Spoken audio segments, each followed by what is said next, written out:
Juan Soto Gutiérrez, para mí, Juan Ignacio, por esta presentación que vai desde o cariño, desde a emoción, e eu agradezco yo profundamente. Quería dar as gracias a todos os que están aquí e a todos os que non poden estar.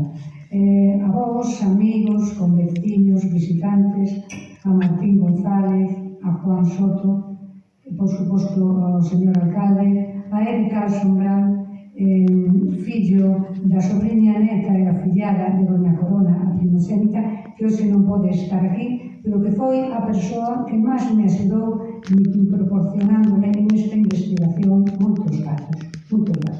E tamén quero ter un recordo cariñoso para o noso cronista oficial Eduardo Gutiérrez Fernández, que ten escrito algo sobre Dona Corona e que por motivos de saúde, como todos sabeis, delicado, pois non pode estar aquí, pero que nos miramos. Procurei facer este libro, este libro vamos a contar como surgiu por unha iniciativa do editor, do editorial, Antonio Andina, que mo propuxo. Eu tiña xa feito 3 artigos desde hai máis de 10 anos sobre Don Ramón e Dona Corona. Non podemos decir Don Ramón sin Dona Corona. É dicir, foi un matrimonio que onde falando como o seu descendente decía, pero que ben deron os dous. Persoas boas de corazón, persoas xenerosas, que pode haberlos que señan máis, que señan tanto, perdón, pero máis non o creo. Bueno, pois este libro está dedicado aos descendentes de Doña Corona, á familia, aos membros da familia Fontán Domínguez, a eles vai. Quero dicir tamén, aparte do agradecemento aos prologuistas de Martín Fernández Vizoso e Juan Soto Gutiérrez, quero darle un agradecemento especial a Antonio Andina por propoñerme este traballo que me levou 6 meses, porque eu traballo moi despacio e dixen, non quero agobios, a ver se sai. Se consigo contactar con Argentina, se consigo falar con a xente de Rosario de Santa Fe, poderei facer algo un pouco indecente. Posto que isto non é unha biografía ao uso, como podemos pensar. A biografía é máis adecuado que fagan os descendentes, porque saben moitos datos persoais. Isto é un paseo, unha trayectoria pola vida, polas donacións, pola filantropía e polos feitos máis indeseñables de Don Ramón e de Dona Corona. E quero agradecer ao meu amigo, o artista local Juan Estevez Montevaro, as preciosas ilustracións que adornan a contraportada deste libro. En este libro moita xente axudou, moita xente participou e a todos eles os nombrei no capítulo de agradecementos. O que pasa é que algúns non queren ser nombrados e son moi modestos, entón puxen e a outra gente que non quere aparecer. Vamos a ler, non quero pecar de pesada, un momento isto. Bueno, en primeiro lugar, os membros da familia Fontán Domínguez, agradecementos, en especial a Rosa, unha idea, por a súa cordialidade e axuda, sin a cal este libro non podería escribirse. Ao ilustrísimo señor cónsul español en Rosario de Santa Fe, Argentina, don Pablo Placas Casteleiro, por facilitarme esta investigación, que me puso en contacto coa intelectualidade de Rosario de Santa Fe. Aos membros do Club Español de Rosario de Santa Fe, en especial a dona Susana Valiente, pola súa valiosa colaboración. Hoxe somos amigas, intercambiamos información e ademais me dixo, les vamos a copiar a ustedes el indiano. En julio vamos a hacer un homenaje a Don Ramón y a Doña Corona como hacen ustedes en Ribadeo. Bueno, como vemos, isto tamén sirve de algo. Por a súa colaboración tamén a religiosas do convento de Santa Clara de Ribadeo. Don Ramón tiña unha irmá abadesa, Sor Antonia, que ingresou no convento porque o convento estaba de capa caída para revitalizalo con unha serie de amigas a finais do século XIX. Don Ramón púxolles cerre aos arcos do claustro, regalolles unha cociña económica, etc. Elas me proporcionaron todos estes datos. A don Gonzalo Varela Alvariño, párroco de Ribadeo, por deixarme sacar a foto do cura vello, que que aparece, foi profesor da Escola de Náutica, no secundino, e aparece neste libro. A Matilde González Gómez, pertencente á Sociedade A Concordia, que sempre me deixa fotos e me asura. A Jesús López o Cabarqués, que tamén nos deixou fotos. A Manuel Reiro Álvarez, o meu marido, que me leva a todos os sitios e nunca protesta. A Eduardo Regueiro Castro, o meu fillo, que tamén ten alguna intervención de fotografía no libro. Ao Museo de Pontevedra, que nos deixou fondos. Dona Corona era unha excelente fotógrafa. Ten 127 fotografías no Museo de Pontevedra e reproduzco algunhas no libro, claro, se pode reproducir todas. Albino Alonso Rodríguez, de Cultura do Porriño, unha persona moi agradable que tamén nos facilitou a investigación. A Xosé Carlos Rolle Vijande, veciño de Ribadeo, que tamén nos deixou fotos. Ao Concello de Ribadeo, por suposto, ao Concello de Porriño, por suposto, e a outras persoas que deseñan pertenecer anónimamente. Bueno, vou a decir un pouco, xa expliquei como surgiu esta obra, por unha iniciativa de Antonio Andina. Realmente non necesitou convencerme moito.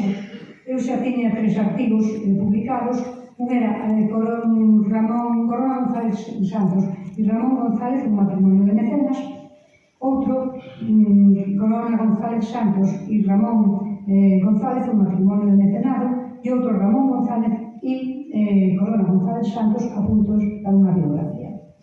O que pasa que, máis ou menos, podía conseguir datos da familia, de hemerotecas, consultei moitas hemerotecas, agora, gracias a Deus, está digitalizado todo, as actas do Concello, que foi unha boa iniciativa, que poden consultar en internet, pero me faltaba datos de Argentina. Xa digo, o señor cónsul, Don Pablo Platas, que conseguiu ponerme en contacto coa xente do Club Español, etc. Entonces, conseguí información. Este libro está estruturado, primeiro, con os prólogos de Juan Soto e Martín Fernández. Despois ten unha introducción, apartado que leva calquer libro. O primeiro capítulo se titula Ramón González. O segundo, Corona González Santos. O terceiro, un matrimonio de filántropos. E o cuarto, Doña Corona González Santos. Trayectoria a partir de 1925, que quedou viuda. Pero, porque vamos a ver, eu sempre digo que Corona brilla con luz propia. Que o que fixo fortuna foi Don Ramón, sí, pero Corona seguiu as indicacións e demás de moito propio. Corona seguiu donando aquí en Argentina. Incluso durante a Guerra Civil foi enfermera na Cruz Vermelha. Sempre estaba colaborando, sempre estaba facendo cousas. E eu digo, sí, na Plaza de Abastos, sí, Concello de Porriño, sí, a Vendaria da Roncecera, pero o máis importante, o máis salientable son as obras materiais, como decía Juan. Na gripe do 18 foi tremenda a hambruna e foi tremenda a mortalidade e, sobre todo, eles vivían en Ribadeo de Porriño. Deron cartos para todo. Cando había hambruna, daban cartos para comprar comida. Cando había un naufraxio de unha familia que se quedaba orfa, a viuda e os fillos, eles sostiñan esa familia. E sempre anónimamente, nunca querían salir nos papeles. Hasta que ao final nos enteramos porque nos vamos enterando. Ao final vas mirando e vas vendo cada vez máis cousas. Que si dan dinero para o Hospital de San Sebastián e San Lázaro, que si convidan a los exploradores, que si dan cartos para o grupo Cantigas da Mariña, que foi fundado, como sabedes, entre outros, por Don Amando Suárez Couto. Había que ter unha infraestructura, había que ter traxes. Que pagaba os traxes? Don Ramón. Que se subvenciona cartos para clases para a Concordia, que era membro da Concordia e despois foi directivo. Para o Ateneo, Biblioteca Popular, para clases para instrumentos musicais. Quen subvenciona? Don Ramón. E así. Bueno, en 1922 é nombrado fillo predilecto de Ribadeo. E en 1926 sería Dona Corona filla predilecta. Todavía estamos esperando unha rúa para Dona Corona, señor alcalde, porque tanto monta tanto, sei que lo va a ver. Bueno, en fin, non quero botar un rollo aí tremendo porque xa é unha hora avanzada. Entonces vou explicar algunhas das ilustracións do libro e algúns feitos reseñables con unha pequena presentación que teño aquí e espero que vos guste. En caso de que alguén despois quera facer preguntas, sabedes que estou aberta a todo. Bueno, esta é unha fotografía de don Ramón, que, como sabedes, naceu en 1856. Estivo hasta se foi primeiro aos 15 anos, el tiña estudos de náutica e comercio, o sea, por tanto, tiña un certo estatus e unha preparación. O seu pai era marino mercante e tiña relación coas compañías navieras. Quería que fora marino don Ramón, pero ele decantouse máis polo comercio, pola contabilidade. Entón se foi a Argentina con unha certa preparación. Primeiro se foi a Buenos Aires, eu digo de Buenos Aires para non tratar, e despois a Rosario de Santa Fe. En Rosario de Santa Fe había unha colonia española moi viva, e aí integrouse prácticamente en todo. Bueno, esta foto, eu penso, porque ele chegou en 1899 a España, se ha retirouse en 1896 de la vida profesional con unha gran fortuna. Eu penso que é anterior a 1900 porque se ve bastante novo. Está feita na Casa Sellier de La Coruña, ten un formato de caseta americana bastante grande, e, bueno, vemos esa alta fisonomía que, alterada polos anos de enfermedade, vai a conservar casi sempre con ese gran moscacho. Bueno, aquí puxen esta fotografía que tamén sai no libro, Comisión Iniciadora do Centro Español de Rosario de Santa Fe, 1882. Xa existía unha sociedade de socorros mutuos en Rosario de Santa Fe, en 1857.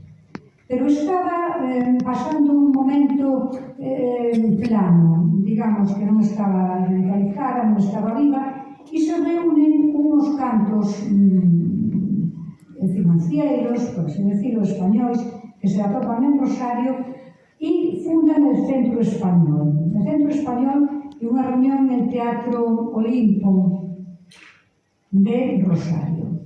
Para revitalizar esta sociedade de socorros mutuos, que tamén foi membro Ramón González, que era para auxiliar a persoas e, sobre todo, españoles que se atopaban, bueno, con cosas de socorros mutuos, en problemas de enfermedades, tiñan cartos, etc. Aquí temos no centro a Sebastián Gana. Sebastián Gana é un español cántabro que se establece en Rosario de Santa Fe. Me parece importante reseñar isto porque no primeiro lugar donde traballou Ramón González, que foi unha empresa chamada Correa, Gana e Compañía. Entrou na compañía de Correa e Gana. Despois iría a outra, Mendeto, González, xa estaba el, e Compañía, ata 1890. Pero despois fixose cargo desta empresa que chamou Ramón González e Compañía. Bien, que máis cousas fixo en Rosario de Santa Fe? Moitas. Bien, este é o Club Español de Rosario de Santa Fe, que nace a partir da creación do Centro Español. Foi un edificio precioso modernista, foi feito por Roca e Simón, un arquitecto español de origen mallorquín, que cambia a cidade de Rosario de Santa Fe dando un aspecto modernista e suntuoso, actual para a época. Os membros do Club Español de Rosario de Santa Fe, un dos cais é dona Susana Valiente, que está en contacto comigo, fan a menudo homenaxes, etc. Xa iremos vendo a todos estes españois que foron pioneiros en cuestión de educación, sanidade, etc. Outra cousa que se vai a crear é o Banco Español del Río de la Plata. Banco Español do Río de la Plata ten dúas sucursais importantes. Tiña unha en Bos Aires e outra en Madrid. Don Ramón, cando veu a España, quere facer outras sucursais en Santiago e en Vigo, pero me parece que non chegaron a facerse. A sucursal que está en Madrid, do Río de la Plata, é a chamada Casa das Cariátides. En Madrid, hoxe, sede do Instituto Miguel de Cervantes. Fixo o arquitecto porriñés Antonio Palacios. Antonio Palacios é un arquitecto modernista, ecléctico, historicista, avanzado, utilizando novos materiais, e un especialista en facer en pequenos solares unhas estructuras divinas e moi organizadas, e normalmente construye en vertical porque os solares que ten a menudo son pequenos. Bueno, este non é o Madrid, é o Banco Español do Parque de Buenos Aires, feito tamén por Roca e Sila. Bueno, a todo isto era porriñés Antonio Palacios, e o seu irmán, tamén, José Palacios, que era farmacéutico. E quero subliñar que o Concello de Porriño, tan precioso, tan maravilloso, feito por Antonio Palacios, subvencionado desde abajo por Don Ramón, foi posible pola amizade que tiñan Don Ramón e Antonio Palacios, que vamos a ver en alguna fotografía que xa se coñecían de moi vello. Os planos, eso sí, regalounos Antonio Palacios ao Concello de Porriño. Bueno, outro edificio importante que neste caso xa non estaba Don Ramón en 1912, pero que sí se xestou, é o Hospital Español de Rosario de Santa Fe, hoxe pertencente ao Estado. En este hospital, que xa foi gestado a finales do século XIX, fundamentalmente para españoles, pero tamén para xente da rúa, estaba dotado con modernas instalacións. Don Ramón sempre deu cartos para él e o seu falecemento Doña Corona faría el pabellón Ramón González, que vamos a ver, de cirurxía, pediatría, etc., e colocarían unha placa en o seu recordo. Bueno, ahora vamos al período, al momento romántico. Ramón González chega en 1900, a España, con intención de facer unha sucursal do Banco del Río de la Plata, en Santiago e en Vigo. Entón se vai a ver a Porriño, un amigo de da emigración. En Porriño vai a estación do tren, e pola estación do tren paseaba o coronel unhas amigas. Foi un flechazo e dille relacións de pouco tempo casaron. Corona era 22 anos máis nova, máis ou menos, que no momento, 20 anos, 20, porque, sí, Ramón tiña 44 e Corona 24, máis ou menos. Bien. Corona era filla do prestixioso médico González Cobas de Mos, e entonces, a partir dese momento, repartiron a súa estanza entre Ribadeo e Mos, a casa familiar en Villa do Agro. E despois irían a Migrán, a Ramallosa e outros sitios de veraneo. Esta é unha foto que a mí me encanta, porque fixaron na súa viaxe de noivos. Foron a París. E supoño que entre outros sitios. E ao pasar por Barcelona, se sacaron esta foto no Gabinete Foto Napoleón, Barcelona, un dos máis prestixiosos, rexido por Fernando e Anaís Napoleón. Anaís era de orixe francés, traballaba por seu marido, pero Fernando era español. Sin embargo, puxeronlle Napoleón porque no século XIX, principios do XX e tal, no primeiro cuarto, vendía moito francés. Iso é moito máis chic ponerle un nome francés. Bueno, van a París, en París había unha exposición, na cidade de París, e aí Corona compra a súa primeira cámara de fotos, unha Gaumont de placas, que sacará fotografías que xa digo parte están no seu Pontevedra, prácticamente todas, a información do abuelo aquí de Eric, de Ramón Fontán, información do depósito, con un gusto increíble, unha característica que ten a foto todo de placas e que ten unha claridade tremenda, o sea, son fotografías tremendamente claras e nítidas, o que pasa que hai que controlar os tempos de exposición e Coronado fai maravillosamente. Bueno, estas non son fotos de Corona pondré máis tarde. Son fotos, escenas familiares, a todo isto, está se vendo ben, perdón.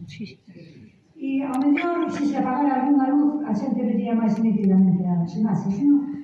Ou non fai falta? Bien. Bueno, aquí, a primeira esquerda, escena familiar diante da casa da familia Cobas, Vila do Abro. E abaixo, escena familiar no Porriño non sabemos exactamente o lugar.